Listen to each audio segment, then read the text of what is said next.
Imagine it's late at night. You're driving down a completely dark road. No streetlights, no houses, just asphalt stretching into blackness. Suddenly, one of your headlights goes out. Instantly, everything feels wrong. The road looks narrower, the shadows feel deeper, distances become harder to judge. You slow down without even thinking about it. And that's when the question hits. If one headlight can still light up the road, why do cars have two? Before we go further, make sure you subscribe to the channel and leave a like, because once you see this, you'll never look at your car the same way again. But here's the surprising truth. Two headlights aren't just about more light. They exist because of how your brain understands space. When the first automobiles appeared in the late 1800s, they didn't even have electric headlights. They used oil or acetylene lamps, sometimes just one, and at slow speeds that seemed fine.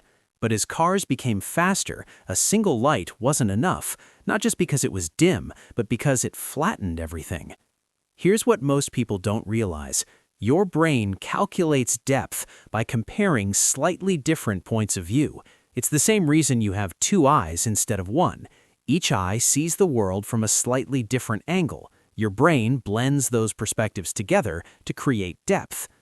Two headlights create a similar effect. When both beams hit the road, they cast slightly different shadows. Tiny variations in light and contrast help your brain detect curves, bumps, dips, and obstacles. With only one headlight, the road appears more two-dimensional. Shadows fall straight back instead of spreading outward. Subtle surface details become harder to notice. It's almost like switching from 3D back to 2D without realizing it. But that's only part of the story. Here's where most people get confused. The two headlights aren't identical twins doing the exact same job. They're more like teammates with slightly different roles. In most modern cars, the driver's side headlight is aimed slightly lower and more centered. This prevents blinding oncoming traffic. The passenger side headlight is often angled slightly higher or wider, helping illuminate road signs in the edge of the shoulder. Together, they create a balanced light pattern, far enough ahead to give you reaction time, wide enough to reveal what's on the sides, and controlled enough not to blind other drivers. But there's something even more important. Two headlights communicate information.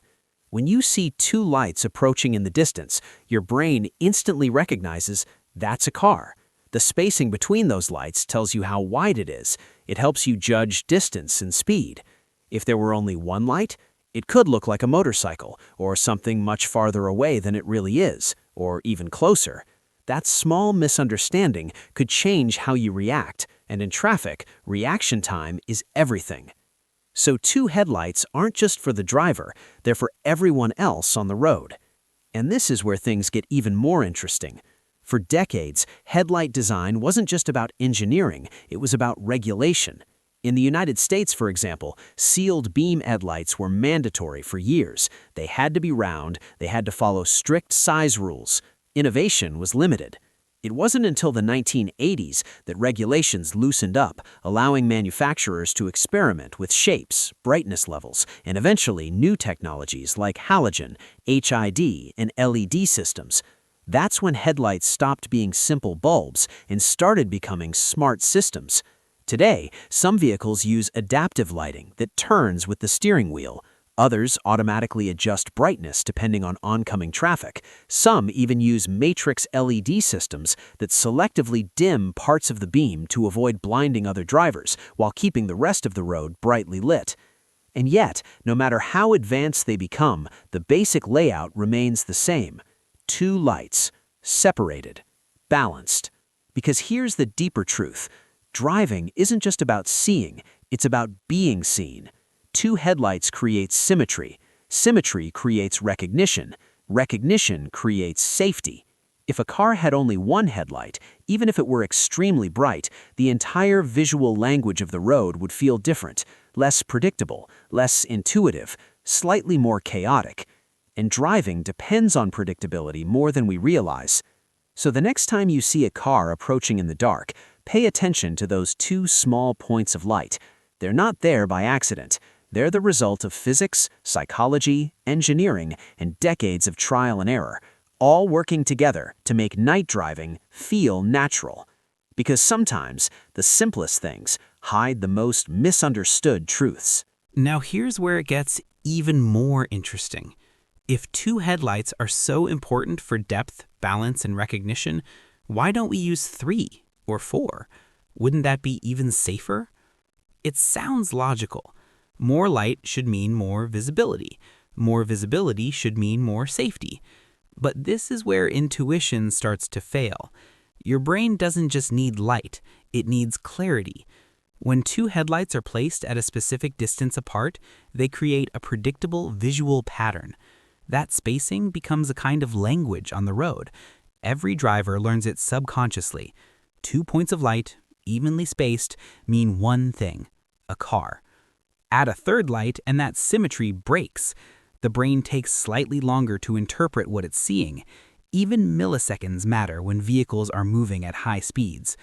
This is why most cars stick to 2 primary headlights, even though they may contain multiple bulbs or LED segments inside the housing.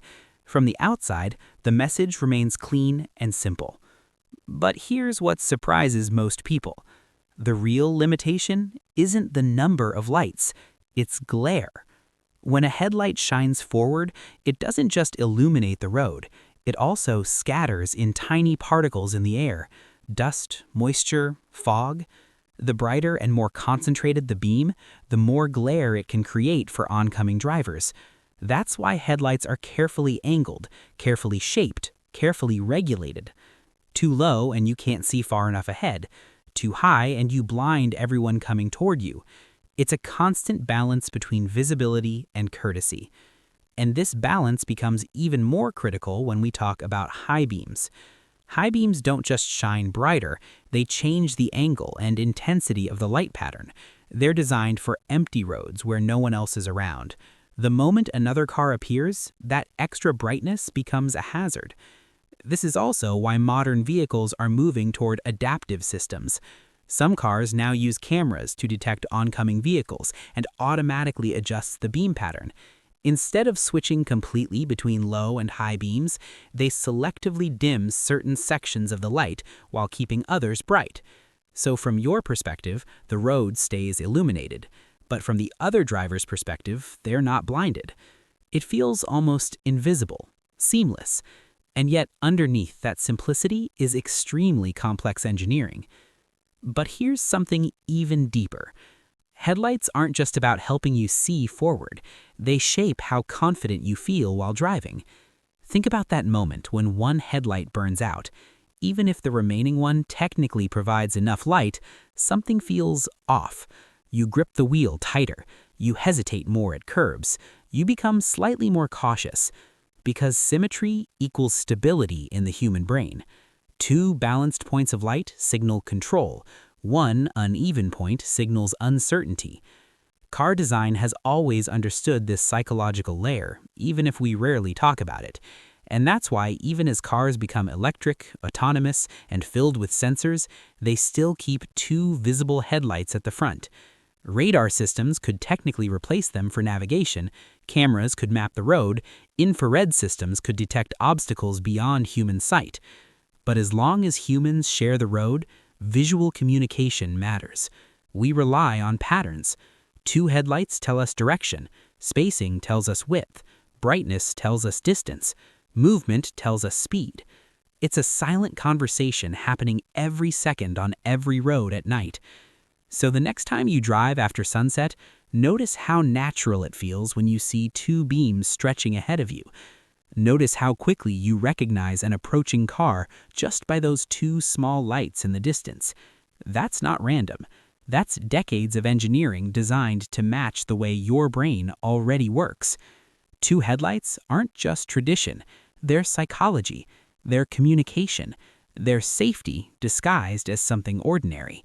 And once you realize that, you'll never see them as just lights again. Because sometimes the simplest things hide the most misunderstood truths.